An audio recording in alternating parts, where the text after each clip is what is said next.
naka-half mask sa mga bandila sa lahat ng pasilidad ng pamahalaan ngayong araw. Alinsunod yan sa deklarasyon ni Pangulong Ferdinand R. Marcos Jr. sa November 4 bilang National Day of Mourning na pakikidalamhati sa lahat ng biktima ng Bagyong Christine. Samantala, patuloy naman ang pamamahagi ng tulong ng pamahalaan sa mga biktima ng bagyo. Si Clazer Pardilla ng PTV sa Balitang Pambansa.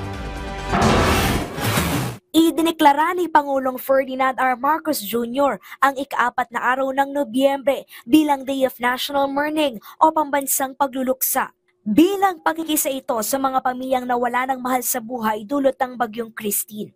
Sa inilabas sa Proclamation No. 728, inatasan ang pagtataas ng watawat ng Pilipinas sa kalahating pole mula umaga hanggang paglubog ng araw sa lahat ng mga gusali at pasilidad ng gobyerno sa loob at labas ng bansa sa Lunes.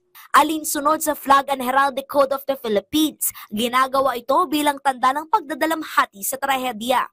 Hinikaya ni Pangulong Marcos sa mga Pilipino na mag-alay ng panalangin para sa mga biktima ng Bagyong Christine. Papalo na sa 1,788,630 na pamilya o 7,033,922 na individual ang naapektuhan ng Bagyong Christine, 139 ang nasawi.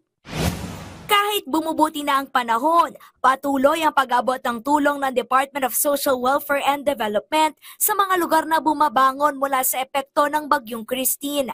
3,400 na kahon ng family food pack ang ipinadala sa Barangay Bugtong sa Legazpi City, Albay na pinalubog ng Bagyong Christine sa baha. Higit 1 milyong kahon na ng family food pack ang naipamahagi ng DSWD para sa mga biktima ng Bagyong Christine. Para matulungan ng ating mga kababayan na nasiraan ng tahanan na muling makapagpatayo ng bahay, 3.2 million pesos na halaga ng pinansyal na tulong ang ipinagkaloob ng DSWD sa ilalim ng Assistance to Individuals in Crisis Situation. Sumipa na sa higit 1 bilyong pisong tulong ang naipamahagi ng DSWD, Office of the Civil Defense, mga lokal na pamahalaan at iba pang grupo sa mga biktima ng Bagyong Christine. Naging posible yan alinsunod sa utos ni Pangulong Ferdinand R. Marcos Jr. na whole-of-government approach o pagsasanay pwersa ng mga ahensya ng gobyerno para mapabilis at mas maging epektibo ang pagtulong sa mga nasalanta ng kalamidad.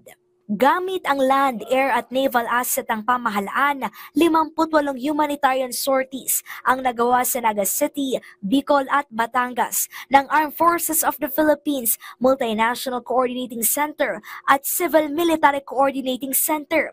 Patuloy naman ang pag-aayos sa mga kalsada, pag-aalis ng baras sa mga imburnal at paglilinis sa mga kalye at iba pang daan ng DPWH.